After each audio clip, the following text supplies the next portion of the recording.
안녕하세요. 나교장 안상현입니다.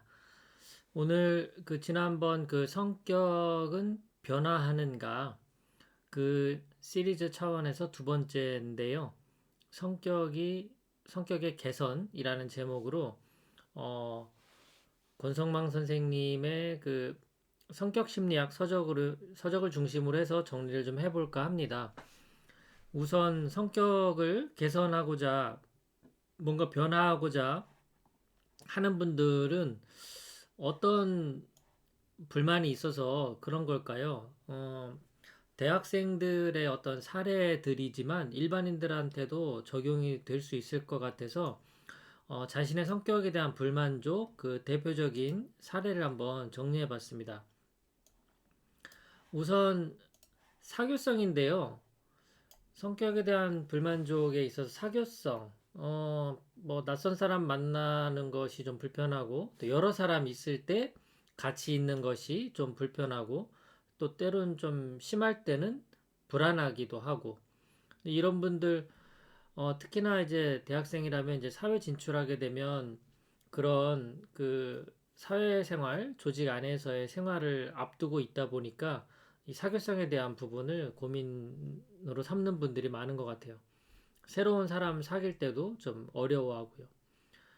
결국 바라는 건 다른 사람을 편안하게 대하고 싶은 겁니다. 사교성을 좀 높이고 싶다. 이것이 첫 번째 사례라고 볼 수 있고, 두 번째는 어찌 보면 이 고독, 이게 이제 사교적인 문제는 없는데 이런 분들 같은 경우에 이제 혼자 있으면 외롭고 불안한 겁니다. 어, 혼자 있으면 외롭고 불안하니까 어떻게 하겠어요? 사람들을 자꾸 만나려고 하겠죠. 그럼 사람들을 만나서 이 사람들과 좋은 관계를 맺고 내 곁에 이 사람들이 머물게 하려면 어떻게 할까요? 결국 이 어떤 모임의 분위기를 맞춰야 되고 또 이 상대방들의 기분을 좋게 해주려고 애를 쓸 겁니다. 내가 버림받으면 안 되잖아요. 그러니까 어, 그렇게 하다 보면 자기 자신을 잃어버린다라는 그런 느낌에 빠지게 되는 겁니다. 혼자 있는 건 너무 외롭고 불안해. 그러다 보니까 다른 사람들과 같이 있어야 돼. 다른 사람들과 같이 있으려고 하다 보니까 그들의 이제 눈치를 보게 되고 비위를 맞추게 되고 분위기를 좋게 만들려고 하고 말이 많아지고 그러다 보면 어떤 내 느낌대로 그 모임에 참여하기보단 이 모인 사람들 위주로 나를 맞추게 되는 어, 결국 이제 어떤 홀로서기에 대한 힘이 필요한 거죠. 이런 분들 입장에선 이런 분들은 사교적인 문제는 없다고 생각하실 거예요, 아마. 반대로 사교적이 없는 분들 중에는 이런 고독함을 견뎌내는 힘이 더 강한 분들이 있겠죠. 사교적인 부분과 고독함을 이겨내는 이 부분에 있어서는 서로 보완 관계가 있을 것 같아요. 세 번째는 대범하고 싶다라는 건데요. 뭔가 사소한 일에도 좀 우울하고 불안해하고 이런 사소한 것에 이제 신경을 많이 쓰다 보니까 뭔가 제대로 자기 뜻대로 진행되지 않으면 짜증이 자꾸 올라오고 스트레스가 자꾸 생기는 거죠. 근데 또 이런 분들은 또 공통적으로 이런 자신의 짜증과 스트레스가 안에 많이 쌓여도 겉으로 표현을 잘 못한다는 거죠. 그러니까 속으로 좀 끙끙대고 그래서 이런 분들 입장에서는 어떻게 변화하고 싶냐? 사소한 일에 영향받지 않는 대범한 사람이었으면 하는 바람이 있는 거죠. 이런 성격적인 불만. 자, 이게 또 약간 좀 비관적인 분들이 있죠. 매사에 좀 부정적으로 생각하고 이제 이렇게 부정적인 생각은 어떤 삶의 태도나 자세에도 이제 큰 영향을 주게 되는데 자기 자신에게도 좀 비판적이고 타인에게도 비판적이 됩니다. 아마도 잘하면서 좀 엄격한 부모 밑에서 자라지 않았을까 그런 생각이 들어요. 이 너무 또 잘 나가는 부모 밑에서 아이들이 크게 되면 좀 죄책감과 수치심을 느끼는 경우가 이렇게 종종 생깁니다. 자꾸 비교가 되고 또 경쟁에서 뒤처지고 그러다 보니까 좀 이런 비판적인 태도도 좀 생기고 스스로 또 완벽주의적인 성향이 있을 때에도 이렇게 생기죠. 세상을 좀 긍정적이고 낙관적으로 바라보고 싶은 것들이 이제 이분들이 바라는 자신의 성격에 있어서 변화하고자 하는 그런 욕구죠. 자, 이제 다섯 번째 차분하고 싶다. 좀 너무 덤벙거리고 굉장히 충동적이고 뭔가 이제 저걸 딱 해야 되겠다라는 느낌이 딱 오면 그냥 바로 행동하는 분들이 있죠. 그러다 보니까 좀 서두르죠. 서두르다 보면 실수가 많아지고 또 실수를 하고 나면 또 후회하고 자책하고 그래서 이런 분들 입장에서는 나는 좀 더 신중하고 체계적으로 그렇게 행동하고 싶다. 이제 이런 성격 변화에 대한 바람이 생기는 겁니다.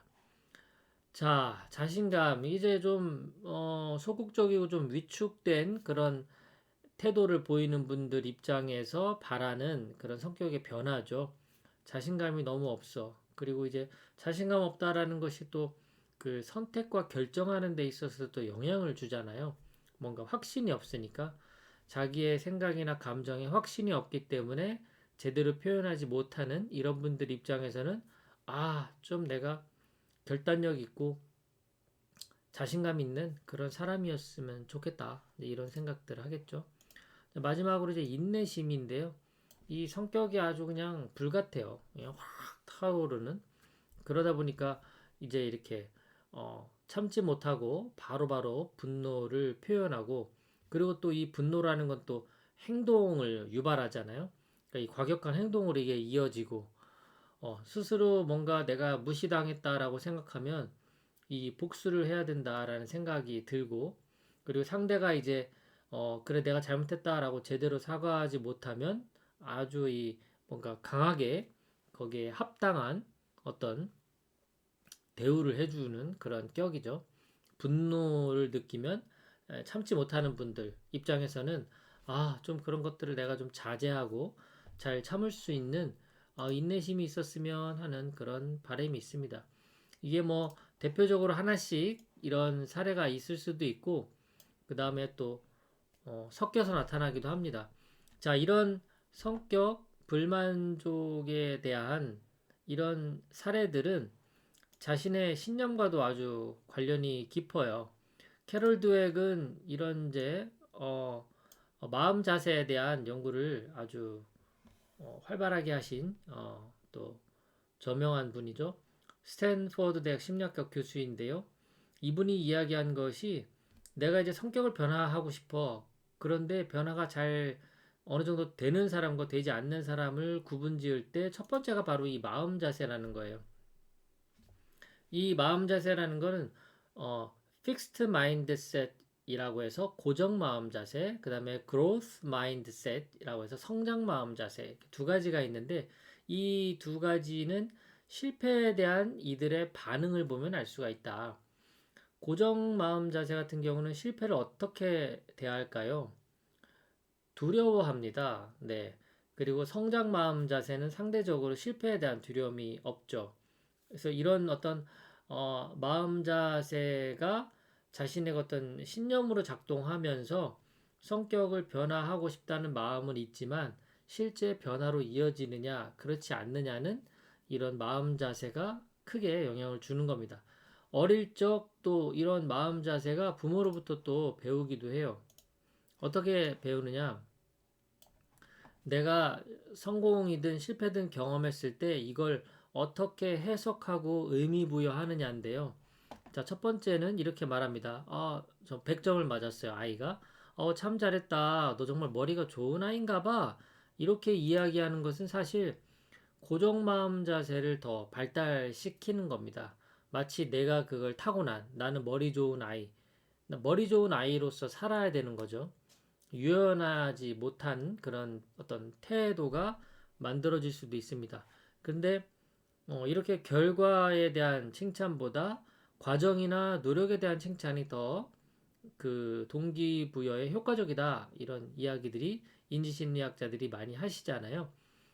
참 잘했어. 너 정말 열심히 노력했구나. 이렇게 이야기하게 되면 아무래도 성장의 포커스, 과정, 노력에 포커스가 맞춰지면서 마음 자세가 아무래도 더 변화와 성장 가능한 쪽으로 되는 겁니다.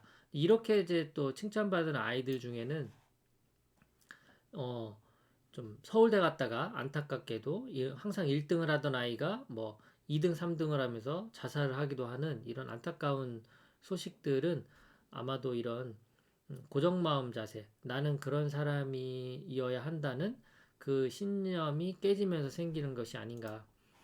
자, 신념이라는 것은 자기 자신에 대한 그리고 대인관계 그리고 세상에 대한 자기가 어떻게 생각하고 있는지 그런 사고 체계입니다. 정신적 표상 뭐 이렇게 어렵게 말을 하는데요. 이 신념에 대한 부분을 중요시 다루는 이유는 성격에 있어서 굉장히 기본적인 요소로 작동이 되기 때문입니다. 이 신념이 성격 형성에 아주 지대한 영향을 주기 때문이죠.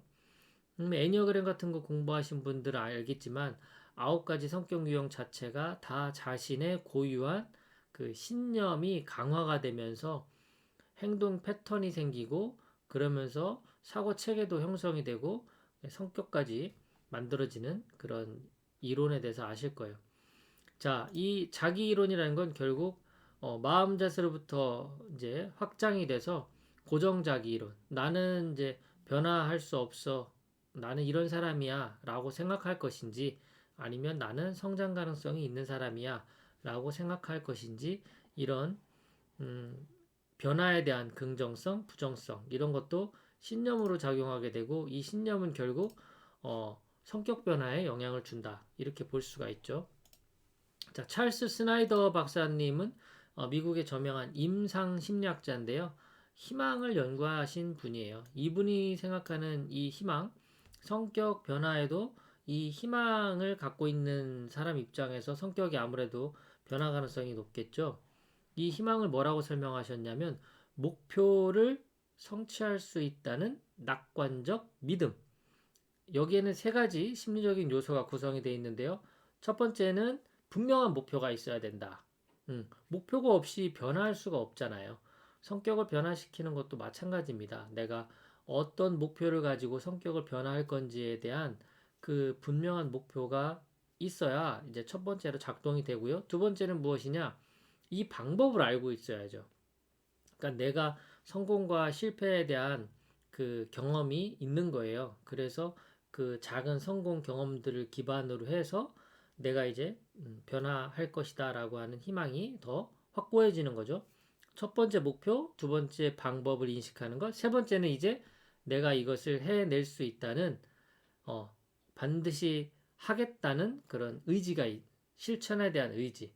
그래서 목표와 방법과 의지가 있으면 그러면 희망의 상태가 되는 거예요. 그 희망적이라는 것은 내가 원하는 저것을 성취할 수 있겠구나라는 낙관적인 믿음으로 작용하는 겁니다. 이것이 희망이 있느냐 없느냐는 모든 성장의 어떤 기반이죠.